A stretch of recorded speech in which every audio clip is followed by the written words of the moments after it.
દુનિયામાં બાપુ આપણી નાતનો ન હોય, આપણો હગો ન હોય, આપણા ગામનો ન હોય, તોય બાપુ હૃદયમાં હબાકો આવે. ઘરે માણા જેવો માણા વ્યો ગયો એને જીવા કહેવાય. ભલા માણા આપણે મર્યા પછી ગામ આખું લાપસી રાંધે, એ જીવા કહેવાય? એ બલ્લા છે, એને જીવા ન કહેવાય બાપુ. એનો જ વજન છે આ ધરતીને. કાઉ જાજા કાગોલિયા ને કાઉ જાજા કપૂત હકડે છે મયત ભલીને હકડો ભલો. બાપુ હારો એક ગોપીચંદ ને ભરતરી જેવો દીકરો હોય, ગંગા સતી પાનબાઈ જેવી એક દીકરી હોય, બાપુ બેડો પાર થઈ જાય. ભલામણ હું તો આજની પેઢીને બાપુ હું તો હાથ જોડીને કહું છું કે તમારો સમય છે બાપુ, જીવતા જો આવડે ને, અમે તો જે વેઠ્યું પણ તમારો સમય છે, તમે બાપુ સમજીને હાલજો. નકર તમે ધારો છો એવી દુનિયા એટલી બધી સારી નથી, જેને દેતા આવડે ને લઈ લેતા આવડે. હા અત્યારે તમે જુઓ બંગલા જેવા છે, મકાન જેવા છે. આપણા ગઢાઈ ભાડ્યા હતા, વરસાદ થાય તો આખા ઘરના બકડિયા લઈને રખડતા હોય, દંદુડિયું થતી એટલે હું ઉચારે ઈમાં મોટા કર્યા આપણને. હવે તો તતણ માળ ના હોય તો કે મમ્મી ને પપ્પા નહીં જવા દો, એ આશ્રમમાં મૂક્યા હોય.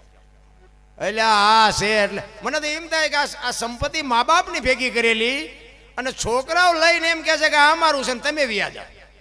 ઊંધું નથી ને કે મને તો એમ થાય બાપાને મૂકવા જવા, બાપા છોકરાને મૂકવા જાય, નીકળો અહીંથી, હાલો આ સંપત્તિ મારી છે. કંઈક ઊંધું થઈ ગયું. મા બાપ કોઈ બોલતા જ નથી કે ભાઈ હાલ ને તું તારી વહુ રાજી હોય તો હાલ ને અમે વ્યા જાય. અરે જોવો તો ખરાબ ભલામણ.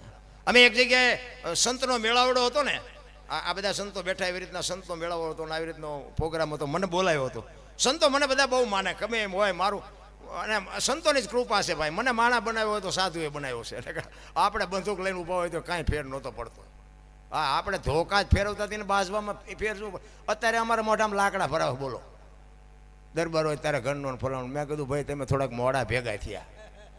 હા નકર આનું ટ્યુશન તો અમારે અહીંયા રાખવું પડે, આ તમને ન આવડે.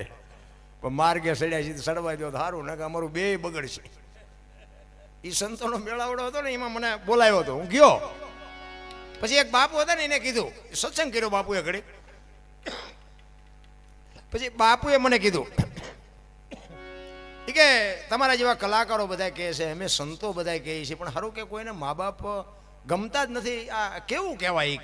આટલું બધું ભજન ભાવ સત્સંગ, આ બધી ધૂન ને મંદિર ને જમણવાર ને આટલું બધું થાય ને, સારું માણસને કોઈ વાત બેહે નહીં. અમારા સંતોની વાત ન બેહે, તમારા જેવા કલાકારો કે એની વાત ન. મેં કીધું બાપુ મને એક વાત સૂજે છે, પણ મારું કીધું કોઈ માને નહીં. નગર મેં કીધું જો મારી વાત અમલમાં મૂકી દે ને તો કોઈ ના મા બાપ મેં દુઃખી ન થાય. બોલો ગેરંટી સાથે વાત કરું. બાપુ મારા સામું થાય કર્યા. મને કે એવો તમારી પાસે શું આઈડિયા? બાપુ આઈડિયા છે, પણ મેં મારું કીધું કરે નહીં ને કોઈ. પણ મને કે કયો તો ખરા. મેં કીધું બેનું ને છે ને મમ્મી પપ્પા ગમે છે, હાઉ હારા નથી ગમતા. અને ભાઈઓને મેં કીધું હાઉ હારા ગમે છે, મમ્મી પપ્પા નથી ગમતા. એટલે મેં કીધું આ બેનું જે હારે જાય છે ને, એ ભાઈઓ જો હારે જાય તો મેં કીધું બાપુ સમાધાન થઈ જાય કે ન થઈ જાય? બાપુએ કાન પકડ્યો. મને કે બાપુ દરબાર તમારી વાત વિચારવા જેવી છે, પણ એ કે મેં કીધું બાપુ વાત હોય 100%. આશ્રમમાં ગયા હોય તો બોલાય આવે પાછા, બોલો. મને કે હા 100% તમારી સાચી વાત છે, પણ મેં કહ્યું આ તો બાપુ પરંપરા હાલી આવે છે, છોકરા ન જાય ને. છોકરા જાય તો સારું, અહીંયા ગદબ વાહે બકરા રખડતા હોય એમ હાઉ હારા વાય રખડે છે. જમાઈ તો બાપુ એવી રીતે રખડતા હોય. હા મમ્મી હાઉ હાર આવે ને તો કે ગાડીની જરૂર હોય તો કહેજો ને, પૈસાની જરૂર હોય તો કહેજો ને, ફલાણું ઢોકળું નામ તમે જુઓ ને તો આમ વાહે વાહે ફરતા હોય. એટલે આ તો ડુપ્લિકેટ છે, ઓલા ભૂખ્યારિયા ઈ અસલ છે, આ તો એસેમ્બલ છે.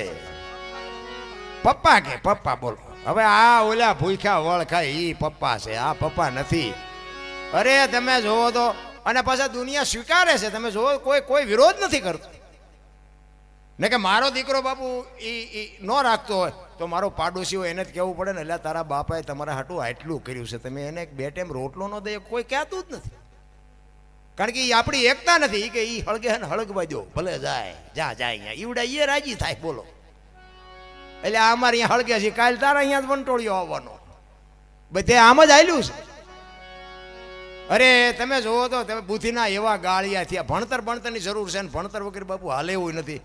પણ નકરા બાપુ ભણતરનો કોઈ મતલબ નથી. કાંઈક ભેગું મારી પાસે જો ગણતર હશે ને સંસ્કાર હશે ને, હું તો બેનુંને ખાસ કહું, આજે ગોપીચંદ ને ભરતરી જેવા દીકરા થાય, પણ બાપુ માના સંસ્કારની સિંચનની જરૂર છે. માના કોઠામાંથી સંસ્કાર આવે, માના ધાવણમાંથી સંસ્કાર આવે. છત્રપતિ શિવાજી મારા જીજાભાઈના ઉદરમાં હતો ને, એને ખબર નહોતી મારા ઉદરમાં દીકરો છે. પણ એટલી તો એને ખબર હતી કે ભગવાન મને દીકરો આપે કે દીકરી આપે, પણ મારું સંતાન કોઈ દી માય કાંગળું ન પાકે, મારું સંતાન આપણને ટેકો દેવું આ ખુમારી માને હોવી જોઈએ. વહુ હારો ભેગા પાણી પૂરીયું ખાતા હોય ત્યાં પરજા જેવી થાય. અહીંયા શું ગોપીચંદ ને ભરથરીની વાતો કરી, રાણા પ્રતાપની શિવાજીની વાતો કરી, કઈ છે જ નહીં વાતમાં. ભલા તમે જોવો તો એક ભાઈ આમ દિવાલમાં ખીલી ખોડતો હતો, દિવાલમાં ઊંધી ખીલી, માથું દિવાલ કોઈને અણી કોઈ હથોડિયું મારે, રિયો બબડે. એ કે કારખાના વાળામાં બૂથિયું ચા કે ઊંધિયું ખીલ્યું કાઢ્યું. એનો ભાઈ અહીંયા ગયો, શું કહે કે આ ખીલ્યું જો નહીં કે ઊંધિયું કાઢી. એને જોઈને કીધું એ કે તારામાં બૂથી નથી. એ કે કેમ? એ કે આ દિવાલની ક્યાં છે? આ દિવાલની આમ પકડીને લઈ ગયા. એ કે હા આણી તો આઈને પા હતી, હું તો અહીંયા મસ્તો હતો. આખી જિંદગી દિવાલો ફેરવી, પણ અહીંયા ખીલી ન ફેરવી નાખી. મારી ખીલી ફરે ફેરવો દિવાલો, ત્યાં સમાધાન થતું તો ન કરીએ. ક્યાં હું આ ગંગા સતીની વાણી કે છે, હું મારું મનનું કારણ છે. રામ ને કૃષ્ણ વ્યાઈ ગયા ને હાલે છે ને આપણે વ્યા જવું નહીં હાલે. મેં કર્યું, મેં ટ્રેક્ટર લીધો ને મેં ખેતર લીધું ને મેં મકાન કરતા જા તાર લેતો જાય ને બીજા વાપરશે. અરે શું મેં કર્યું? હવે ભલા મને 2 ટાઈમ રોટલો ખાવો હોય તો આનંદ કરીને હળવો ફૂલ થઈ જાય ને, કાંઈ છે જ નહીં. ભલા મને આનંદ કરો, મોજ કરો. અત્યારે તમે જોવો તો ખરા, તમારે દિલ્હી ને કલકત્તા જઈને આવવું હોય તો હાજે આવતા રહ્યો, હી દુનિયા છે ભલામણા. પણ શેઠો જ નથી રામ, અમારી પાસે કંઈ નથી. મરો ઓલી 500 ની 1000 ની બંધ થઈ જાય ને, સવારે જોવો તો ખીચડીના હાંડલા જેવા મોટા થઈ ગયા હતા. હા મારા થોડાક તમારા ખાતામાં નાખો, મારા થોડાક તમારે હતા ને ક્યાંથી આવ્યા? એમાં તો માગીને મરી ગયા, દેતો જ નહોતો. આ આવ્યા ક્યાંથી? પસ્તી કરી નાખી, પસ્તી હવારે આવડા મોટા થઈ ગયા. આ દેવાયત પંડિત બોલ્યા હતા, ધરતી ઉપર હેમર હાલશે, હુના નગર મોજા, લક્ષ્મી લૂંટાહે, લોકો તણી નહીં થાય રાડ ફરિયાદ. મહાપુરુષો બોલીને ગયા છે, ઈ થાય છે, છતાં હજી આપણી આંખ નથી ઉઘડતી. અરે શું ભલામણ વાત કરી આપણે. ઓલો ધરતી કપ થયો તેથી તમે જોવો તો બધા ખરાબ બપોરે ધૂનું બોલતા હતા, શ્રી રામ જય રામ બધા બોલ્યા હોત તો થાત જ નહીં. અત્યારે મનાણા છો તેથી એમ થતું હતું કે આખી દુનિયા સુધરી છે. અત્યારે નવા કોટા ફૂટ્યા હોય એવું નથી લાગતું. ભૂલી ગયા બધા. આમ ધરતીએ હિલોળો માર્યો ને, 15 વર્ષના સંબંધ બગડી ગયા હતા ને બાપુ. એક તો પેલા રાંધીને ખાવા માંડ્યા. આપણને એમ થાય સમાધાન કોઈને કર્યું? ફરતા ગામના મીઠા નહોતું થતું. બોલો આમ ધરતી આમ કે આમ થઈને તો બધા એક જગ્યાએ રાંધીને ખાવા માંડ્યા. આટલી જ વાર છે મારા. ધરતી આમ હિલોળો માર્યો ને કદાચ આમ કરીને આમ થઈ જાય તો શું કરત? અરે બાપુ કચ્છમાં ચિત્ર જોવા જેવા હતા મારા બાપ. આજ યાદ કરો, રૂવાડા ઊભા થઈ જાય એવા ચિત્ર. અમારે અહીંયા દીકરીઓ બેનું છે અને ફોનનો કોન્ટેક્ટ તૂટી ગયો. પછી સુરજબારીનો પુલ તૂટી ગયો. અમે આમ રાધનપુર થઈને અમે ગયા. પણ બાપુ શું તમને વાત કરું, એ મેં જે કચ્છના ચિત્ર જોયા છે ને, જે કદાચ જીયા છે ને જોયા છે, શું બાપુ મારો નાથ ધારે તો શું ન કરે. તમારી ને મારી હસ્તી નથી બાપુ. તમે આમ સુવાસ લીધો ને, કાઢી નો હકો કાઢી. કોઈને પાવર હોય તો ખોટી વાત છે ભલામણા. જેમ ઓલા પથ્થરના ડમફરિયા આવે ને, આમ ડમફરિયા જેમ ઊંચું થઈને ડમફરિયું જેમ ખાલી કરે ને, એમ બાપુ ભુજના બસ પેલા શમશાનમાં બાપુ મેં મળદા ખાલી કરતા બહાર નજર સામે જોયા હતા. તમારે રોવા હાટું આંખોમાં આહુડા ન હોય બાપુ. અમારું હયું આમ લોહી થઈ ગયું. કરે મારા બાપ, શું આપણે વાત કરી તોય હજી આમ કરે, મારી નાખી, ચોડી નાખી. અરે ગાંડો થામા, તારા ડાળિયા નથી આવે એવું આમાં. એવા ચિત્ર. એક અમારે અહીંયા એક અંજારમાં એક શિક્ષક ભેગો થયો ને, 26મી જાન્યુઆરી હતી. એ 26મી જાન્યુઆરી એ નિશાળનો એક શિક્ષક હતો ને બાપુ, અમારી પાસે જે રોતો હતો ને, એ ઓલો છોકરાઓનો આમ બધો લાઈનમાં કાઢે ને, આમ બધું ભારત માતા કી જય, ભારત માતા કી જય, એમ છોકરાઓ બધા લાઈનમાં કાઢે. એ કે આ ગલીની માલિકોથી અમારા છોકરાને શિક્ષક ને શિક્ષિકાઓને બધા ક્યાંયથી નીકળ્યા. અને મેં અમારા શિક્ષકને એમ કીધું કે હું આની કોરથી મારે થોડું કામ છે ને, હું આમ પતાવીને તમને આગળ ભેગો થઉં. એ કે હું આમ ગયો અને બાપુ એ કે ધરતીકપ થયો ને, એ છોકરાને શિક્ષક બધા આવી ગયા ને બાપુ અમારી પાસે રોતો હતો. એ કે મને એકને ભગવાને શું કામ બચાવ્યું હોય છે? અરે શું ભલામણા ચિત્ર હતા તમે જોવો ને, કીધાની વાત જ નથી ભલામણા. આપણે ત્યાં જોયું છે અને અહીંયા જીઆઈ છે ને જોયું હોત છે. ઈશ્વર ધારે ના તો બાપુ હતા નહોતા એક સેકન્ડમાં કરી નાખે. હું તો એટલા માટે કહું છું કે એક ઘડી હાથી મેં પુનિયા તુલસી સંગત સાદગી, 24 કલાકમાં કાંઈક કરજો અને એ તમારી મારી ભેગું આવવાનું છે. બાકી વાતમાં કાંઈ છે નહીં. મોજ કરો, હળવા ફૂલ થઈ જાવ. કોઈની માથે કાંઈ છે નહીં. શું લઈને ફરવું હોય? દિલ્હીનો સિકંદર બાપુ આમ બજારમાં નીકળ્યો ને 500 ઘોડાનો રસાલો લઈને, આમ ફૂટપાથ ઉપર એક ફકીર હૂતો હતો અને આમ નજર ગઈ ને, રસાલો ઉભો રખાય, ઉભો રાખું, મારે ઓલા ફકીર પાસે જવું છે. એ સિકંદર ગયો અહીંયા, એક ધોતડી પહેરેલી પાણાનું ઓશકું કરીને પગ ઉપર પગ ચડાવીને બીડી ટેકાવીને બાપુ હુતેલો. ત્યાં જઈને સિકંદરે કીધું, એ ફકીર, તારી મોજ ઉપર મને મોજના તોરા છૂટે છે, માગ આજ તું માગી આપું. અને ફકીરે આમ નજર કરીને કે મારે કાંઈ જોતું નથી, જ્યાં જાતા અહીંયા જાઓ. સિકંદરને પરસ્યો વળી ગયો કે આજ તો દિલ્હીનું રાજ માગે ને તો રાજ લખી દઉં, પણ ભાઈડો કે મારે કાંઈ જોતું નથી. એ કે દિલ્હીનો સિકંદર શું હું? એ કે મેં જ્યાં તમને પૂછ્યું તેમ ક્યાંથી આવ્યા? મેં પૂછ્યું તમને? હું તો ક્યાંય ફૂટપાથ ઉપર શાંતિથી કે બીડી પીવું બીવા દો ને, તમે જાતા અહીંયા જાઓ ને. અરે સિકંદરને એમ થયું કે ઓહો, આને કાંઈ ઠેકાણું નથી, મારે આટલું છે તો હજી હું હેઠો નથી બેહતો, આને સંતોષ કેટલો છે. એ કે પણ ભલામણ કાંઈક તો માગી. કે શું માગું? હમણાં ભૂખ લાગી, સામે ડેલીમાંથી એક બેન ખાવાનું દઈ ગઈ, એક ભાઈ નીકળ્યો એને આ બીડી આપી, બીડી ટેકાયો, હાજે બીજી કોઈક બેન મને નહીં ખાવા આપે. કેટલો સંતોષ હશે, તમે જોવો તો ખરા ભલામણ. ઓલો સિકંદરને એમ થયું કે હા હા હા. પછી બોલ્યો, એ કે હું આ દુનિયા છોડીને જાઉં ને, ખુદાના દરબારમાં જઈને મારે કહેવું છે કે આવતો જન્મ મને આવી મોત દેજે, આવી ફકીરી દેજે, આવી મસ્તી દેજે. અને પછી જે ફકીર બોલ્યો ને બાપુ, એ જીવનમાં ઉતારવા જેવું છે. ફકીર કે શું કહો છો? એ કે હું આ દુનિયા છોડીને જાઉં ને તેથી ખુદાને મારે કહેવું છે કે મને આવતા જન્મમાં આવી મોજ ને આવી ફકીરી દેજે. પછી ફકીર કે તમે કેદી મરો, કેદી જાઓ ને ખુદાને હેરાન કરવો, એના કરતાં એની પર કૂતરો બેઠો છે ને એની પર તમે જમાવો, રસાલાને જવા દો ને, અત્યારે મોજ ચાલુ થઈ જાય. લ્યો આ પતે એવું છે આપણે. કરણ શું લઈ ગયો, રાવણ શું ખોઈ ગયો, પૈસા તો હાથનો મેલ છે ને, લાવો એક બીડી તો ઉખાડીને એક જોડી લઈ આવો ને. એમ છે આ બધું. એને આમ હેઠે આપો, આ ભૂખ્યા છે એમ ના આપો. અમારે તો આ ખવડાવવું છે. એટલે મારા મહાપુરુષો એટલા માટે કહે છે કે બાપુ માણસનો અવતાર મળ્યો છે, કાંઈક આનંદ કરવાની વાત છે, કાંઈક મોજ કરવાની વાત છે, બાકી મરી જવાનું છે વાત પાકી છે. પણ રામાયણ, ગીતા, આ ભાગવત, જેટલા મહાપુરુષો ગ્રંથો બનાવ્યા ને, એ આપણા માટે કેળો પાડ્યો છે. દીકરા કેવા હોય, બાપ કેવા હોય, ભાઈ કેવા હોય, દીકરી કેવી હોય, માં કેવી હોય, કે આ જોવું હોય તો રામાયણમાં જોવો. અને એ કે રડેલું ન ખાવું હોય મહાભારતમાં જોવો. લ્યો આ બે મહાપુરુષો બનાવ્યા છે. કૃષ્ણ પરમાત્મા દુર્યોધનને આ જ વાત કરી હતી કે હસ્તિનાપુરની ગાદી તમે લઈ લ્યો, પણ આ 5 ભાઈને ખાવું શું, 5 ગામ તો આપો. એ કે હોના નાકાની અણી જેટલું નથી દેવું.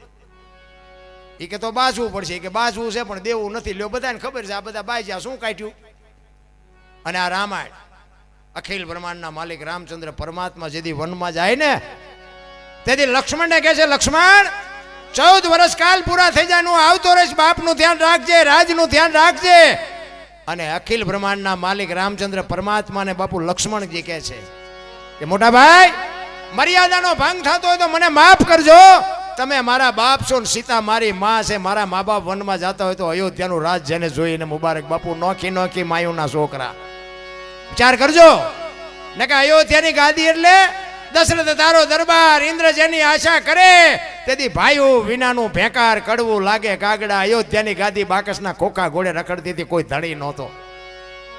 અત્યારે એક વેચ જમીન હાટું હગો ભાઈ હગા ભાઈને મારી નાખે ત્યાં આપણને એમ થાય હારી આ રામાયણ ગઈ ક્યાં. આપણી નજર સામેના દાખલા, એક જાય ઉપર ને એક જાય જેલમાં. જમીન તો અહીંયા પડી હોય. પછી ઓલો જેલમાં ગયો એની પાસે ખબર કાઢવા જાવ ને તો એ શું કે ઓલું પસાવી કાઢ્યું જાય ભલે જાય, પણ મને બારો કઢાવતા વ્યાજ જવા દીધી હોત તારે મોડું થઈ ગયું હોય. રામાયણ કે લઈ જાઓ લઈ જાઓ લઈ જાઓ. અહીંયા બાપુ કાંઈ ઘટ્યું નહીં. મહાભારતમાં કે કાંઈ દેવું નથી, કાંઈ દેવું નથી, અહીંયા કાંઈ વધ્યું નહીં. આ તમારી મારી સામે નજરની દાખલા છે. કર્મની ગતિની કોઈને ખબર જ નથી બાપુ. મને તમને કોઈને ખબર હોય તો હું વિરોધ નથી કરતો, મને કઈ ખબર નથી પડતી કરમ હારા શું છે. આ ભવની વાત કરે કે ઓલા ભવમાં આમ, મને એમ થાય કાલની ખબર નથી ને ભવની શું ખોડ્યું. મળ્યો એ ભવ શું થઈ લ્યો. આમાં આ ભવમાં શું ઘટે છે કાંઈ. સ્વર્ગમાં કે ઇન્દ્ર ભગવાન સોનાના સિંહાસન ઉપર બેઠા છે ને ઇન્દ્રની અપસરાયું નાચે છે ને અહીંયા ફુવારા છે, તો અહીંયા કોઈક જી આવ્યું હોય કોને મારે પગ ચાલવા. ભલે હશે કદાચ, બાકી મને તો એમ થાય કોઈક જી આવ્યું હોય મને કોઈક સરનામું આપે તો સારું, કાં તો કોઈક જી આવ્યું હોય મને મળે તો આપણે પગ ચાલવા. બાકી મને નથી લાગતું કે અહીંયા કાંઈ હોય, નથી લાગતું કાંઈ સ્વર્ગમાં બેઠા હોય એવું નથી લાગતું અત્યારે. આ સ્વર્ગ નથી. આ લાઇટો આ ગાડલા, મફત ખાવાનું, મફત ચા, આ પાછા નાસ્તા આવ્યા. લ્યો બોલો, આઠાના દેવાનું નહીં. આ સ્વર્ગનો બાપ નથી. તો હજી સ્વર્ગની રાહ જોઈએ. એક ગામમાં કથા બેઠી હતી ને, તે કથાના વક્તા કે છેલ્લા દી કે વિમાન આવવાનું છે, સ્વર્ગમાં આવવાનું હોય ઊંચો હાથ કરે. બધાએ કર્યા હો, સ્વર્ગમાં જવા આટલું બધા તૈયાર થઈ જાય. 2 જણા નહોત કરતા. કોકે કીધું એટલે પણ તમારે નથી આવું? એ કે ના, તમે બધા જાઓ, અમારે નથી આવું. એ કે પણ નથી આવું શું કામ? એ કે અમે આ ગામના જમાઈ છીએ કે આવડા જાય એટલે આ સ્વર્ગ જ છે, જવા દો ના બધી બલાયું ને. હા, અહીંથી લપ જાય અમે તો નિરાયથી જીવવી, એમને ભલે સ્વર્ગમાં જલસા કરે. એટલે આમ જ હાલે છે બધું. બાકી બાપુ મહાપુરુષોએ તમને મને છે ને વાણી ઉપર એક પડદો રાખ્યો છે. એના માટે સદગુરુ હોય ને તો બાપુ આ શાન મળે. બાકી એમને પતે એવી વાત નથી. સદગુરુ જો હોય ને, આ ગણપતિનું આપણા મંદિર છે, ગણપતિ ભોળાનાથનો દીકરો ને, કે ગણપતિનું માથું ભોળાનાથે કાપ્યું અને હાથીનું કે લગાડ્યું. આપણે ફોટામાં જોઈએ, મૂર્તિમાં જોઈ, તો હું એમ કહું છું, પેલું કાપ્યું ત્યાં જ નહીં પડ્યું હોય, હાથીનું શું કામ લગાડ્યું છે? વિચારવા જેવું નથી. 100% સાચું, હાથીનું જ લગાડ્યું. 101% સાચી વાત છે. પણ આ ભોળોનાથ હાથીનું કાપીને જો લગાડી શકતો હોય તો પેલું કાપ્યું થી ન લગાડી શકે? આ સમજવા માટે સદગુરુ જોવે. આ કોઈ નિહાળમાં યુનિવર્સિટીમાં કોઈ ભણાવતું નથી, અને આની માટે સદગુરુ જોવે. બાકી 100% સાચું. ને કે આ 4 આંગળની જગ્યા હોય, આમાં હાથીનું માથું આવડું હોય, ફીટ થાય. પણ 100% સાચું. પણ આપણા ચકડા ગઈ ગયા એટલે નથી સમજાતું. સત્ય તો સત્ય જ હોય. ભજન બાપુ એમ નામ સમજાય કે રામ કિસી કો મારે નહીં, એસો પાપી નહીં હે રામ, આપે આપ મર જાતે ને કરતે કુડે કામ. કે રામ કોઈને મારતો નથી. તા વાલીને રાવણને આ બધાને કોઈને માર્યા? રામાયણ કહે છે, હું નથી કહેતો. આ સમજવા માટે સદગુરુ જોવે ભાઈ. અને સદગુરુની બાપુ બલિયારી છે. આપણા માતા પિતા છે, એ આપણા ગુરુ છે 100%. પણ તમારો મારો બાપુ જન્મ આપીએ કે લાલન પાલન કરીએ કે ઉછેર કરીએ કે ઓળખાણ ન કરાવીએ કે ઓળખાણ માટે સદગુરુ જોવે. હા, મીરાબાઈએ કીધું, આત્માને ઓળખ્યા વિના લક્ષ 84 નહીં મટે, તમારી ભ્રમણા ભાંગ્યા વિના ભવના ફેરા નહીં મટે. તમે ક્યાંથી આવ્યા છો, ક્યાં છો અને ક્યાં જવાનું? બાપુ દાસી જીવનને 18માં ગુરુ ભીમ મળ્યા, તે બાપુ મેળ પડ્યો. હજી આપણે એક ગુરુના ઠેકાણા નથી. હા, દાસી જીવન એવું મહાપુરુષો કહે છે કે દાસી જીવનને 18માં ગુરુ ભીમ મળ્યા, પછી નક્કી થયું. દાસી જીવનને કે તું આ મોટી મોટી વાતો કરે કે તારું નામ શું? એ કે દાસી જીવન. એ કે હું તારું નામ પૂછું છું. એ કે હા હા, મારું નામ દાસી જીવન. એ તો કે આ પૂતળાનું છે, હું તારું નામ પૂછું છું. અને દાસી જીવન હલવાણા. એ કે આ સાતીના ગાલ ને કપાળ ને માથું તારું દાસી જીવન ક્યાં? પગમાં પડી ગયા. બાપુ મને કાં ખબર જ નથી કે તો એનો ઠેકડા મારે છે. તા આવડતું હોય આટલું. અને બાપુ તમે જો અમારા કલાકારોમાં એવું હોય. હા, બહાર આમ ઉકડામાં રિયા માથા ઓળતા હોય ઊભા ઊભા. આપણે કેટલાક છો કે બહુ ચરજી પોઈ ગયો, દસાડા પોઈ ગયો. એટલે અહીંયા જો આ તારા હાટું ગાડલા પાથરા આવ્યો આવ્યું ને ભાઈ, તું ખબર છે તું મોટો કલાકાર છો. અરે બાપુ, એક વરરાજો જો મોડો આવે તો જાનની દશા શું થાય? આ તમે અમને મનરદાનભાઈ ને મને સુખભાઈ ને બેને બોલાવ્યા છે, અને અહેમદ ભાઈ રખડતા રખડતા આવી એટલે અરે એમ હોય? બાકી તો એમ કાલે અહીં નીકળ્યું કોઈ અમને સીતારામી ન કરે. આજ ભાઈ ટાણું છે લડી લે ને. અરે બાપુ, નાના થઈ જાઓ, કાંઈ બહુ મોટા થવામાં મજા નથી. હાથી જેવું જનાવર 4થા માળેથી ઘા કરો જીવે, પડી એને પસાડો ને એટલે મરી જાય. શું કામ? ભારે છે. આ કીડી ને મકોડા ને મચ્છર ને બાપુ 10મા માળેથી ઘા કરો તોય ન મરે. શું કામ? નાના છે. નાના થઈ જાવ ને, મોટા થયા છે એ જ મર્યા છે. નાના થઈ જવાની મજા છે બાપુ. હું મોટો થઈ ગયો પેલા, મેં કીધું નાના થઈ જાવ ને ગોત્યાય નહીં ચડી. અને આ પાછા વળતા આવડ્યું મેળ પડી ગયો. સમય આવે ને બાપુ વળાંક મારી જવાય. કચ્છનો બારવટીયો જેસલ જાડેજો સતી તોરલને લઈને નીકળ્યો ને, એ દરિયામાં સતી તોરલને જાડેજો 2 જણા વાત કરતા કરતા આવતા હતા. જાડેજો કહે છે મારી તલવાર વધે, અને તોરલ કહે છે મારો એક તારો વધે. જો બાપુ ભજનની અને શક્તિની શું તાકાત હોઈ શકે? જાડેજો કે મારી તલવાર કરી તમારો એક તારો ન કરે. તોરલ કે દરબાર ભૂલો છો, આ સમય મળ્યો છે, કંઈક કરી લ્યો અને ખોવાઈ જશો. એ કે નહીં, મારી તલવાર વધે, તમારો એક તારો ન વધે. એ કે તો મને આનું પ્રમાણ આપો. એ કે સમય આવશે ને પ્રમાણ આપીશ. હોડીમાં બેઠા, હોડી મંડી હાલવા, મધ્ય દરિયામાં પૂગીને પવને દિશા બદલાવીને ખોડા જેવડા જેવડા મોભા મીંડા ઉલળવા. કચ્છનો કાળો નાગ મીડો થાર થાર થાર ધ્રુજવા હોય કે મોત તો આ ઊભું સામે. તમારી અને મારી બાપુ જેથી છેલ્લી ઘડી હશે ને, તેથી દીકરા હશે ને વહુ હશે ને બાપા હશે ને બધા હશે. બચાવી કોઈ નહીં હકે. લખવું હોય તો લખી લેજો. કચ્છનો બારવટીયો બાપુ એક તોરલની સામે બાપુ બરફની પાટ ઓગળે એમ રોવા માંડ્યો. તોરલ હોડી હમણાં બુડી જાય ને મરી જઈશું. તેથી તોરલે કીધું, જાડેજા તમે કહેતા હતા ને મારી તલવાર વધે દરિયાને મંડો કાપવા, હમણાં પૂગી જાય છે. અને ભાઈ જાડેજાને હબાકો આવ્યો હોય કે હારો આ ભજનનો પાવર આટલો છે તો મને અત્યારે ખબર પડી. અને એ જ વખતે જાડેજાએ ગાંઠ વારી લીધી કે જો હવે આ હોડી કાંઠે પૂગે ને તો જીવવું ત્યાં સુધી તલવાર નથી ઉપાડવી. અને એ બાપુ તોરલ કહે છે, જાડેજા હું તમારી હારે છું, અલગ ધણી હમણાં પુગાડી દે મુંજાવમાં, હું તમારી ભેગી છું, નહીં મરવા દઉં. એવો ભજનાનંદી પુરુષનો જો સથવારો હશે ને તો જ કાંઠે પૂગવાના છે. બાકી બાપુ આ બુદ્ધિનો, વિજ્ઞાનનો, પૈસાનો કોઈ પાવરની વાત જ નથી. આ એ કાંઠે પૂગ્યા ને લાકડી પડે એમ તોરલના પગમાં પડ્યો. મને આ માર્ગ બતાવો, એ ભજન કોની પાસે જઈને વાત કરીએ ભલા મને? ભજન તો ભજન હોય રામ. આ ગોળ બંગાળનો રાજા ગોપીચંદ 92 લાખ માળવાનો ધણી ભરતરી 7 પેઢીઓ ખાય તોય ન ખૂટે. ઈ સાધુ બની ગયા. આપણે સાધુ બનવાનું કોઈ નથી કહેતું, પણ આપણો ઘરનો આશરો લઈને બેઠા છીએ તો આશરાના ધર્મની તો ખબર હોવી જોઈએ ને. કોઈક માગણ આવે કે બાપા કંઈક દો કે આગળ જા, આગળ હવે આગળ ઠેઠ સુધી તારા જેવા છે, ચા જાય. આમાં એકમાં કઈ હારા વાઈટ નથી, જેટલા છે એટલા બધા તારી જેમ છે. દે ને એક બટકું રોટલો દે ને, પણ ભૂખની ખબર જ નથી ભલા મને. શું આમાં વાત કરવી? આશરાના ધર્મમાં કચ્છનો બારવટીયો સતી તોરલ બાપુ દેહ અડાણે મૂકવા પડે એટલે કેવડી મોટી વાત કહેવાય. આપણે કાંઈ કરવાનું નથી, એક બટકું રોટલો દેવાનો છે. આંગણે બંધાવો પરબડી, પંખી પાણી પી જાય, એમાં કોકદી આવી જાય હંસલો, તેથી પરબડી પવિત્ર થાય. મોજ કરવાની વાત છે ભલા મને. એટલા માટે એક સવારામ બાપાની સદગુરુ મહારાજની વાણી છે, 2 કડી લઈ લઉં પછી મારી વાણીને વિરામ આપું. સદગુરુ મહારાજ સવારામ બાપા કહે છે કે મારા ગુરુ ન મળ્યા હોત તો બાપુ જેટલા છે ને બાપુ સદગુરુના ચરણે જ બોલ્યા છે. ગુરુ ચરણે જેઠીરામ બોલ્યા, ગુરુ ચરણે દાસી જીવન બોલ્યા, મીરાબાઈ બોલ્યા, નરસિંહ મહેતા. બાપુ સદગુરુ ચરણે જ કીધું છે, કોઈએ નથી કીધું દરબારના ચરણે, પટલના ચરણે નહીં. સદગુરુના ચરણે. સદગુરુ એ જ બાપુ આ દુનિયામાં એમને માણા બનાવ્યા, આ દુનિયાની ટોચે પહોંચાડ્યા બાપુ સદગુરુના ચરણથી જ તે. એટલે સવારામ બાપા એના ગુરુ મહારાજની વાત કરે છે કે મારા ગુરુ મને ન મળ્યા હોત તો મારી શું દશા થાય. એટલે કહે છે